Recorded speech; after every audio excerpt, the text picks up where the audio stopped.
तो सभी लोग जानते होंगे कि आप हैं छत्रपति शिवाजी, ठीक है, बहुत बच्चे न जानते होंगे। तो महापुरुषों जयंती मनाने का यही एक उद्देश्य होता है कि इनको देखें और समझें और इनके चरित्र के विषय में जानिए। और जैसा आप महापुरुष के चरित्र के विषय में जानेंगे वैसे अपने आप को आगे बढ़ाएंगे तो आपको बहुत सी जानकारियां मिलेंगी, क्योंकि ये ऐसे शख्सियत हैं छत्रपति साहू जी महाराज जी कि इनके जो सामान्य ज्ञान में क्वेश्चन पूछ जाते हैं। आप जाइए इसमें सीरियल में आएगा, तीसरे में इनके क्वेश्चन आते हैं, क्योंकि ये बहुत प्रतापी राजा थे और इनका जो संघर्ष था किससे था? मुगलों से।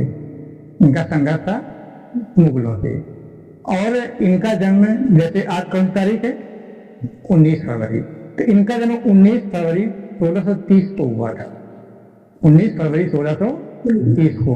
और सिवनेरी, ये महाराष्ट्र में पड़ता है, तो सिवनेरी में हुआ था।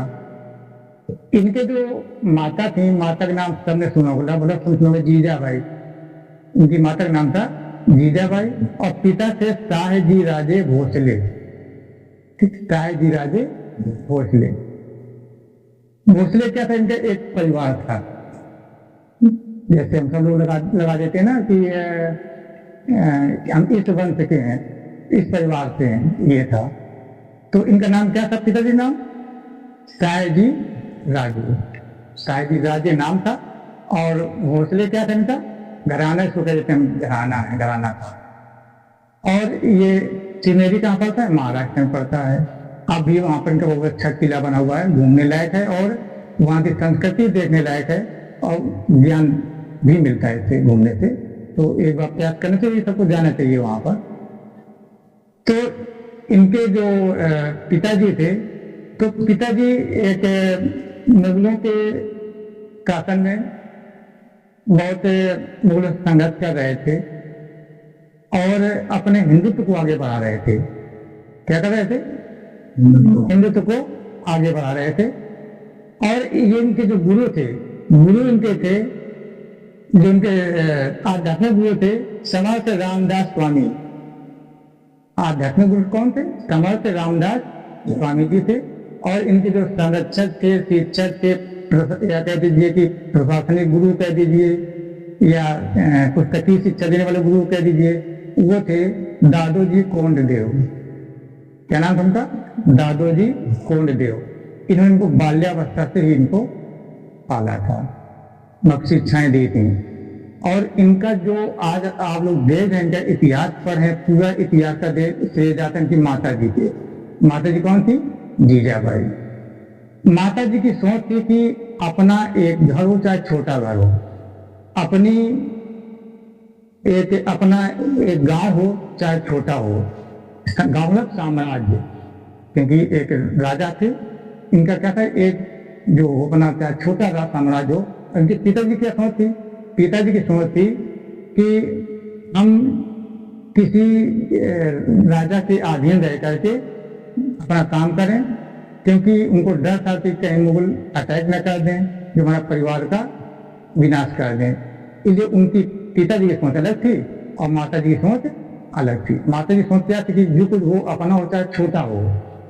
तो इसलिए उन्होंने क्या किया कि शिवाजी की महज उस टाइम उम्र 10 वर्ष थी, तो 10 वर्ष की उम्र में इनको लेकर के अपने गाँव आ गए।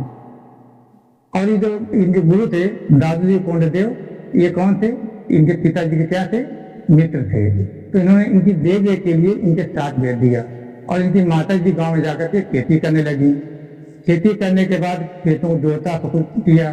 और जब ये शिवाजी थोड़ा और बड़े हुए, समझने योग हो गए, तो दादोजी कोंडके ने इनको तलवार चलाना, भाला चलाना, ये सारी शिक्षा देना प्रारंभ कर दिया।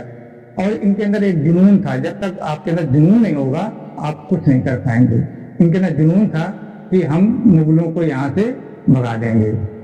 फिर जैसे जैसे इनकी दोस्ती थी, जो दोस्ती बहुत अच्छी दोस्ती थी, दोस्ती ऐसी थी कि जो अपने देश के लिए कर गुजरने वाले थे, मरने वाले थे। तो इनके दोस्तों का एक अच्छा साथ हुआ, एक टीम बनती गई। और जब टीम बनती गई तो एक ऐसा एक समय आया, इनकी एक टीम बड़ी बन गई और मुगलों से ये युद्ध करने लगे। एक समय की बात है कि इनके जो सबसे दुश्मन तो बहुत थे, जितने मुगल शासक सब दुश्मन थे, लेकिन जो सबसे खतरनाक दुश्मन था वो था अफजल खान। अफजल खान बहुत एक इनका जो विरोधी था, इनको मारने की ख्याल में रहता था। इनकी सेना बहुत छोटी थी, छोटी सेना थी, और मुगलों की सेना बहुत बड़ी थी। तब कहते कि अफजल खान ने इनकी सेना को क्या किया, इनके किले को घेर लिया, और घेरने के बाद कहा कि आप आत्मसमर्पण कर दीजिए। लेकिन ये कहा मानने वाले थे, उन्होंने कहा आत्मसमर्पण नहीं करेंगे। कुछ दिन वो अफजल खान ने इनके किले को घेरे रखा। फिर जब घेरे रखा तो इन्होंने क्या किया, कूटनीति, चाणक्य नीति के साथ युद्ध लड़ते थे, जिसको हम आजकल कहते हैं सर्जिकल स्ट्राइक। सर्जिकल स्ट्राइक इन्हीं की देन है, ठीक। तो सर्जिकल स्ट्राइक के हिसाब से इन्होंने अफजल खान से पेश किया, अपना बर्ताव पेश किया। अफजल खान सोचा कब तक होगा, तो उन्होंने कहा इसको ऐसा करें कि धोखे से मारा जाए। तो अफजल खान ने क्या किया कि इन्होंने एक संधि प्रस्ताव भेजा कि हम तुमसे संधि करना चाहते हैं। तो कहने लगे संधि में एक शर्त रहेगी, कोई हथियार लेके नहीं आएगा, न तुम्हारे सैनिक होंगे न हमारे सैनिक होंगे। अब शिवाजी चले यहाँ से, अफजल खान चले। अफजल खान जो था मुगल, ये बहुत इसको क्या कहा जाएगा कि विश्वासपात नहीं था। अफजल खान बहुत लंबा चौड़ा था, हट्टा कट्टा था, और ये शिवाजी की उम्र महज 16 साल थी, ये बच्चे थे। तो अफजल खान ने कहा कि चलो हम गले मिलते हैं और गले मिल करके ये अपनी लड़ाई को खत्म कर देते हैं। तो अफजल खान ने क्या किया कि इनको गले लगाने की कोशिश की, गले लगा लिया, और गले लगा करके खंजर से पीठ में वार कर दिया। लेकिन शिवाजी भी बहुत ऊंची चीज थे। शिवाजी ने पहले से ही ब्लू प्रूफ पहन रखा था, लोहे की परत लगा रखी थी पीठ में, तो वो तो बच गए। इसके बाद शिवाजी भी अपना अस्त्र शस्त्र लेके जाना नहीं था, तो बाघ नख एक औजार था इनके पास, बाघों के पंजे का बना हुआ, वो लेकर गए थे छिपा करके। तो शिवाजी ने बाघ नख से अफजल खान का पेट फाड़ दिया, पेट में वार किया, सीने किया, पीठ में कर दिया। अफजल खान वहीं ढेर हो गया। इसके बाद अफजल खान की सेना में भगदड़ मच गई, और जब भगदड़ मची तो इनके भी सैनिक टूट पड़े और अफजल खान की सेना को परास्त होना पड़ा। तो एक ही ऐसी हमको शिक्षा मिलती है कि हमेशा अपने पढ़ने लिखने भी हमको होशियारी रखना चाहिए। इससे शिक्षा क्या मिलती है कि कूटनीति की पढ़ाई होनी चाहिए। मतलब कूटनीति का मतलब हमको ये नहीं देखना चाहिए कि हम कक्षा 2 में तो 2 की तैयारी करें। आप कक्षा 2 के साथ साथ कक्षा 3 की तैयारी करिए, आगे बढ़िए, एक कदम आगे रहिए। ये इनकी काल शैली से ये हमको सीख मिलती है। दूसरी सीख जो आप देख रहे हैं, नौसेना के ये समझो जनक है, सबसे पहले जनक बनवाते हैं। इन्होंने मुगलों से लड़ने के लिए समुद्र में, तालाबों में, नहरों में ऐसे सैनिक तैयार कर दिए थे कि वो लोग पानी में डूब करके युद्ध करते थे। तो नौसेना की जो देन है, जो जनक है, वो कौन है? छत्रपति शिवाजी महाराज हैं।